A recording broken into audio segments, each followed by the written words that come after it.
You make me feel smart because you believe in a flat earth. I do? I make you feel smart because I believe in a flat earth. Are you sure? Are you sure about that? What makes you smart? Explain it to me. Please, tell me something I don't already know. Tell me something I didn't learn in school. Why are you smart? Because you know what Copernicus and Galileo believed? Yeah, I learned that too. Do you know that the Earth spins 1,000 miles an hour at the equator? 66,700 miles an hour around the sun, chasing the sun infinitely through the galaxy, 500,000 miles an hour, never to return to the same spot ever. But you can look up and see the North Star in the same exact spot every single night. You know that? I know you think that Thuban used to be the North Star. However, do you know who discovered the North Star? Because it was discovered by Claudius Ptolemy in 69 AD. And allegedly, they weren't even able to use it as the true pole star until many, many hundred years later, even though they named it the Pole Star. So please, tell me that Thuban used to be the North Star, but they didn't name it the North Star. I mean, give me a break, buddy. I don't want to hear it. I don't need to hear it. Did you ever hear of Tycho Brahe? Have you ever heard of him? Because the elite members of society named a moon crater after him, and they never taught us about him. They taught us about his assistant, Johannes Kepler. They taught us a lot about him. Mind you, he was his assistant, his younger assistant, that actually was wrong about pretty much everything he said. When they would compare the difference between him and Tycho, Tycho was always right because he used observation. And Johannes Kepler used mathematics. So if you want to get technical, Tycho was probably a much better astronomer, which is why they named a moon crater after him. But they went with Johannes Kepler's ideas because, in my opinion, he was willing to say whatever the heck science wanted him to say at the time to go on with their nonsense narrative that they wanted to create. Why do they want to create a ball for an earth? Why are they telling us, in my opinion? Is it to hide God? I don't think so, because they're okay with people like Trump and all these elite members talking about God. They don't care if you believe God or not, because all religions they lie about anyway. All these religions, all these different gods, Jesus, all this stuff, he's an archetype. So they don't care.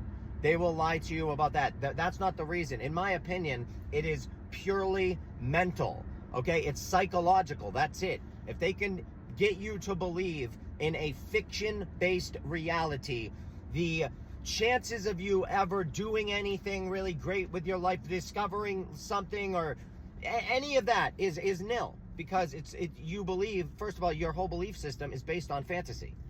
That's why they do it. Secondly, because if you believe the earth is a spinning ball, then there's limited resources on a ball. Everything is within that ball. That's it. That's all you get. Whatever's in that ball is it. And when you live on a humongous flat surface that is so large you probably don't even know, and you're telling people, if you ever said that, oh yeah, we don't even know how big it is, it's infinite, then you have infinite resources, okay? You have infinite things you can use, infinite things you can do, infinite places to go. All right, they lock you in a mental mind trap. That's what it is. It's a physical trap, it's a mental trap. They were able to lock it in, then they were able to form countries, section everybody off, and pit us all against each other. So now even when people come into our country, get out, leave now, oh, we gotta get these people out of here. It's all about divide and conquer, and it's pretty simple. I mean, it's not a complicated idea, all right? It really isn't. And common sense tells you that we're not on a spinning ball. Have you ever been on an airplane? Not at one point does an airplane go around a ball, okay? It flies up to its height, and then it flies. It just stays level. It goes at that height. You don't do anything. You're not going around a ball. It's not dipping down to go around a ball at any point ever. You fly at altitude and then you land. So anyone, and not to mention, there are flights that go, direct flights from Massachusetts to China. That's on the other side of the ball. Not at one single point throughout that flight does the airplane dip to go around a ball. Never. And please stop with, oh, gravity makes it do it. Gravity dips the nose down. No, it doesn't. An altimeters do it. I have watched countless videos, okay, of witness testimony of pilots talking about alternators breaking during their flights, and they didn't do anything. Nothing had to change. They don't do anything.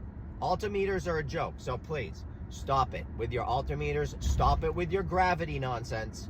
I don't want to hear it. It's about weight, density, nothing to do with gravity, okay? And it's pretty blatantly obvious to me, but I mean, this is my opinion, you know? This is just my opinion. But when you tell me that I make you look smart because I believe in a flat earth, that's hilarious. Absolutely hilarious.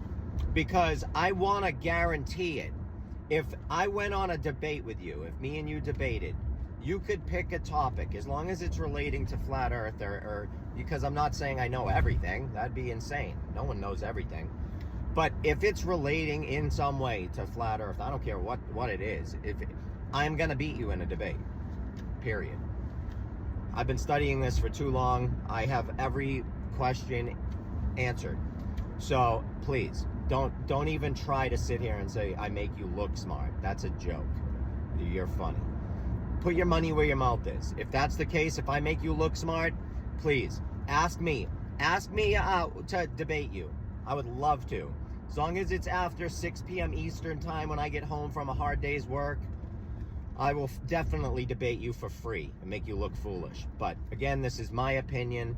And if you want real information from somebody that at this point, I don't care. I get banned and censored so much, it doesn't matter. I'm not allowed to monetize on any platform anyway, so it doesn't really matter.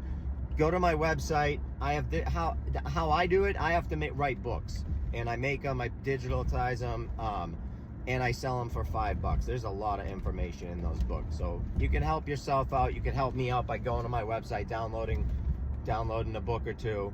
And the amount of information in the books is incredible. The one I'm writing right now, like I said earlier, I think, is Deception in the Modern World.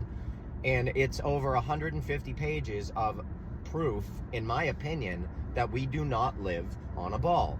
From lighthouses to rail guns to 10 different moon proofs, because the moon proves we don't live on a spinning ball a lot more ways than people believe.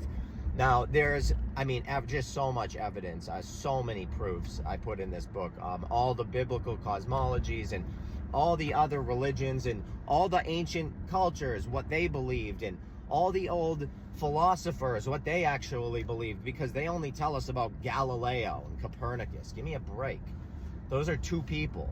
Two people that agreed with the mainstream, which is why they got put in the history books. There are a lot of other people that didn't believe that, you know. A lot of people. I mean, it's pretty simple. They're not going to put them in the books. But, you know, like I said, Tycho Brahe did get named. They named a moon crater after him. So he's obviously of some significance. I just think it's hilarious. People don't know who that is.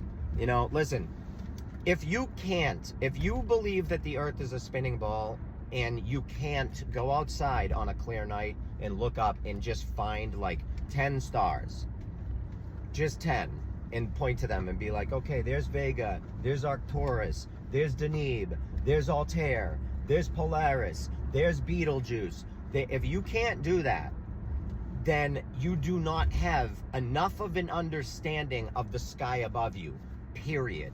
You do not have the understanding. And I'm not knocking you because I didn't always know. This is stuff I am learning. I'm learning every day. I learn along the way, and then I teach people as I do it.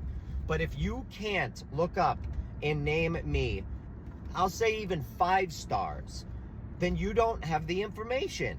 And you should not, you in my opinion, your opinion doesn't matter because you don't have enough information to even formulate an educated opinion on this, period.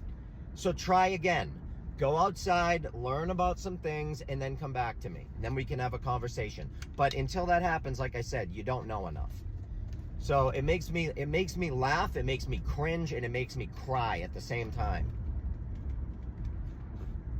Because it's truly a tragedy. The ancient people used to use the sky at night to travel. Okay? It's a clock, it's a map.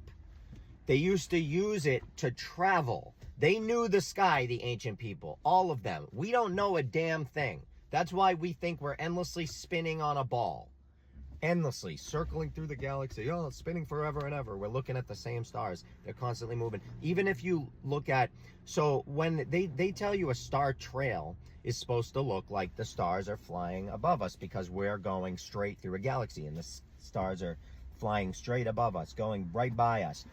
But when you actually film it at night, that's not at all what it's doing. When you film a, time-lapse photography of the stars, that's not at all what's happening. They are perfectly circling around us. So, and they've been doing this for thousands and thousands of years. If you don't know that a constellation is in the sky, or if you don't realize that the Zodiac, when people say, what sign are you? If you don't realize that those are actually in the sky above you, I'll repeat, you do not have enough information to make an educated guess, even. Okay? You have to learn these things. If you can't look up and find the North Star without your phone, if you can't just look up and go, oh, there it is, right there, because you know the tricks, you can find the Big and Little Dipper, and you can do the hand tricks. If you don't know how to do that, you do not have enough information to make an educated opinion about the shape of the earth. You just don't. Sorry, you need to go back and learn more. And that's what I'm talking about. People that think that they know because they learned in school. Listen, you didn't learn anything in school. I learned the same damn thing you did in school. I went to a good school. I went to Catholic school for 9 years. Please, enough. Stop it. And when people say, here's another one. Oh, flat earth is just Christians. They're crazy Christians, crazy Catholics. I'm not a Catholic or a Christian. I used to be. I'm not anymore, because now I understand that Jesus is an archetype, because there were about 25 Jesuses before Jesus, 16 of which had the same identical story. Thousands of years before Jesus, okay? Christ, Jesus Christ. The word Christ goes back to Latin, and that word is Christos. That means oil. It's the oil that your pineal gland excretes every 28 days. Why 28 days? Because it's all connected to the moon. Why the moon? Because the moon, think about it. When people call you a lunatic, it's connected through the word luna. The word luna goes back to the word moon. It's all connected because your brain chemistry is connected to the actual world that we live in. But no, you think you're floating and spinning magically in the outer space that never ends, and you have no purpose here, and you're just evolved monkey and all of this nonsense. Absolutely not. We are made in God's image, just like the Bible says. However, Jesus, like I said, is an archetype. There is a God, an almighty creator. I do believe in that. I do believe that. I also believe that the word Elohim, because if you look it up, I own 16 dictionaries that say this. The word Elohim is a pluralization. It means gods, not God. And it actually goes back to the ancient Phoenician Canaanite God, okay? El, which is where we get all of our words like electricity and elite, because when you become an elite member of society, you become elevated, okay? All these words come from this ancient Phoenician Canaanite God, El, all right? Everything comes from El. A lot of stuff anyway.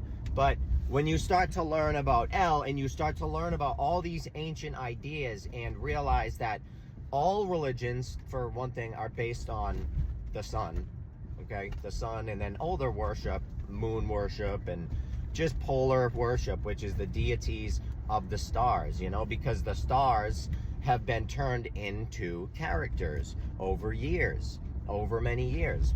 And you get these archetypes out of this. Archetypes are different personality types, okay? Like I'm a king or a clown or a whatever, you're a motherly type. Like it's all that, and I'm putting this real simply to explain it if you don't know what they are. But that's basically what they are, okay? You can look them up, okay? Believe his name is Carl Jung again. Yeah, Carl Jung. If you look up him, and you'll find his archetypes, and you'll start to understand what I'm talking about. But when you look back, I mean, there were many Jesuses before Jesus's time, way before. Okay, the Indian pantheon, you have Christos, which is Christ, who was born of a virgin and died on a cross. Okay, same story.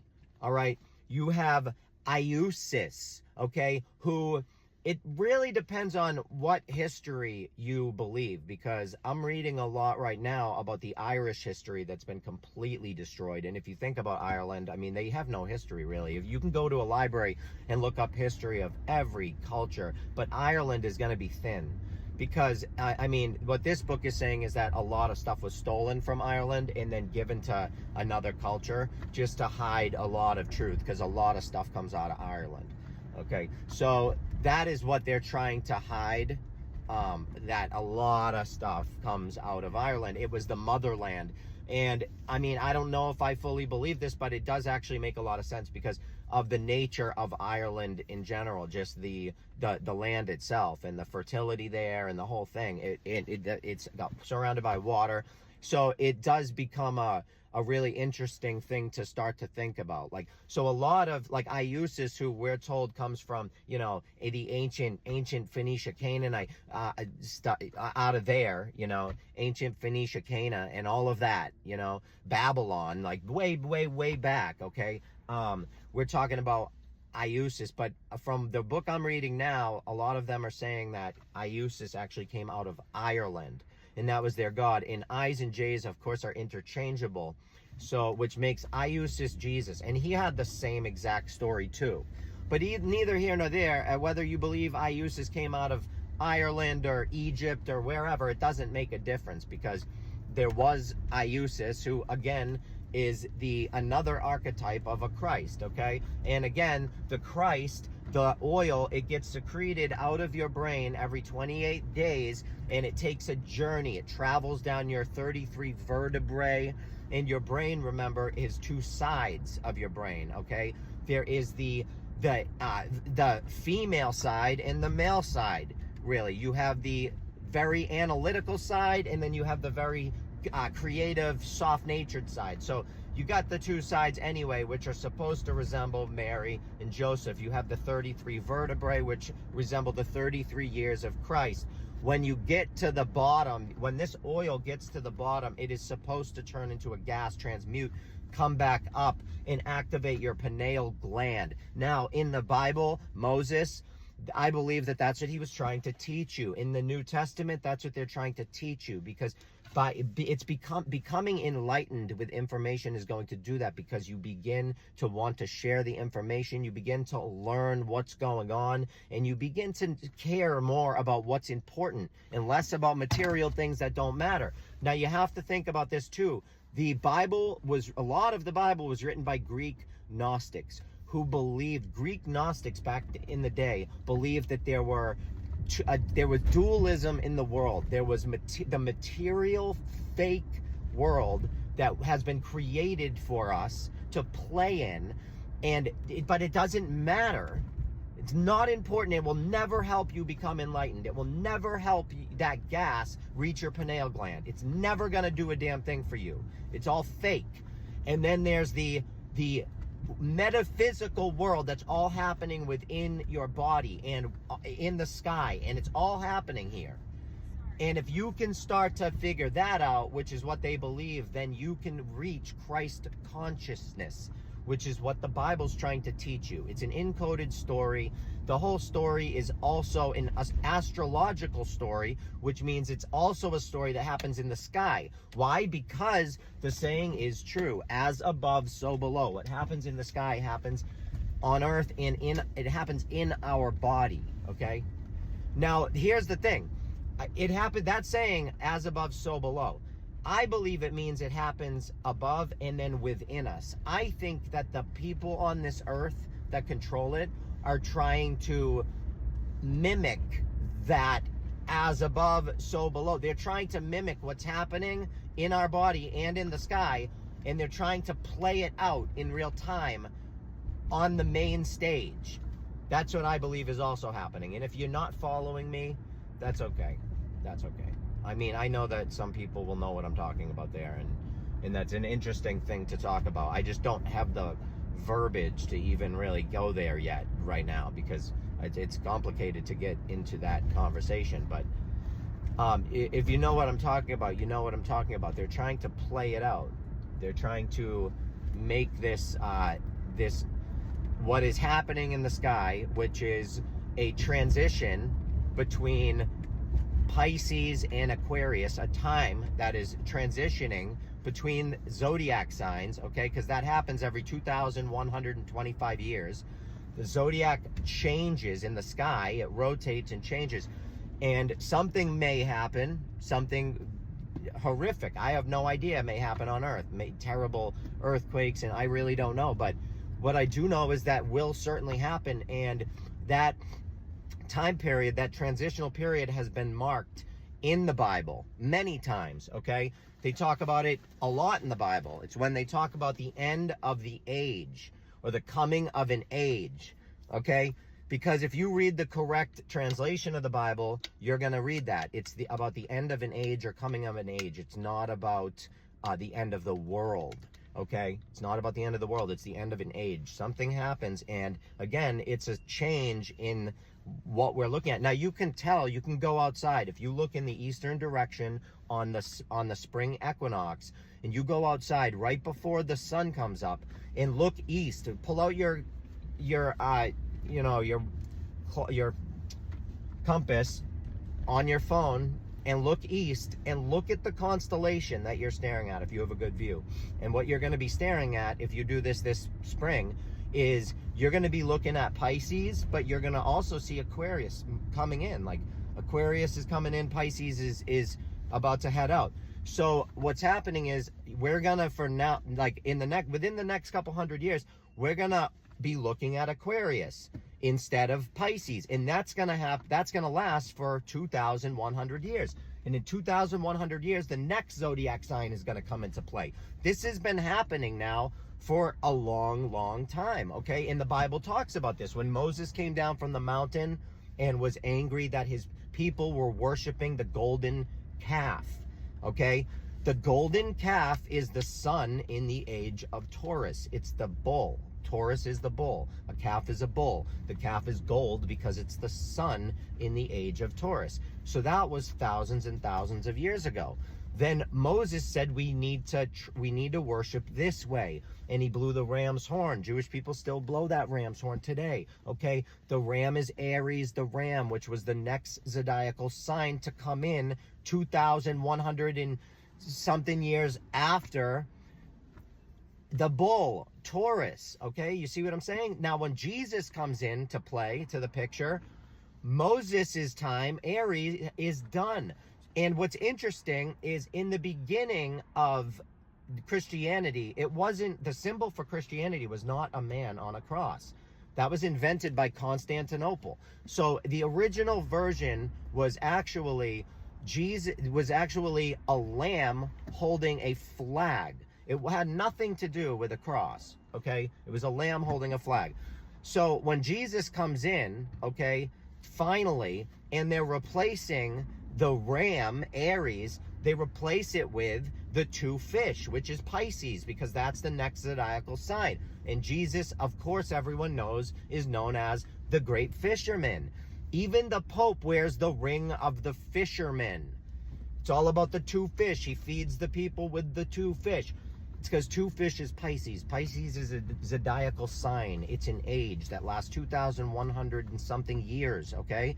The next sign to come into play, like I said, is Aquarius, which is why in the Bible, they talk about how Jesus sends two of his disciples into a town to look for where they're going to have the Last Supper, because Jesus knows he's going to be condemned to death.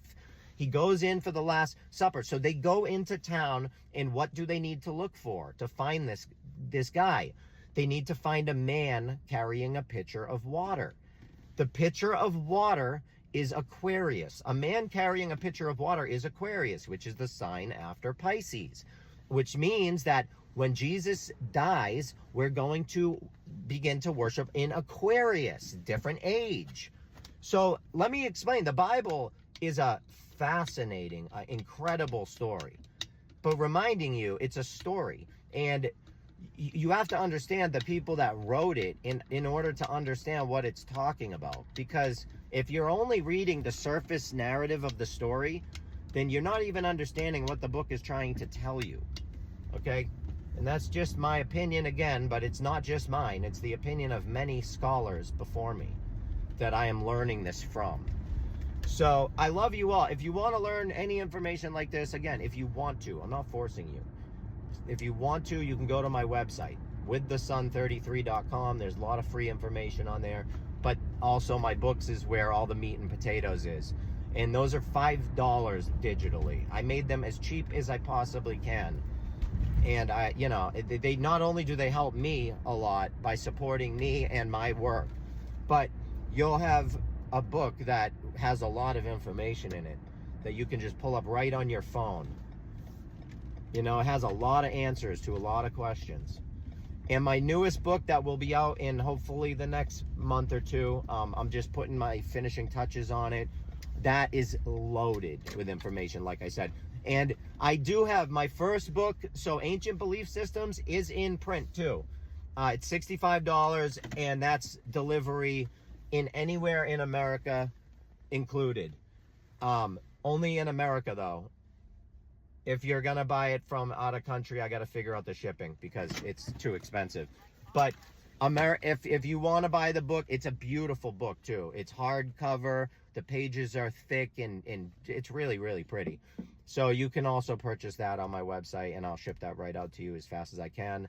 But the digital copies, and I have a book on symbols, every symbol you can imagine and what they mean. And I'm writing addendums to these books because every day I learn more. And that's the unfortunate thing about writing.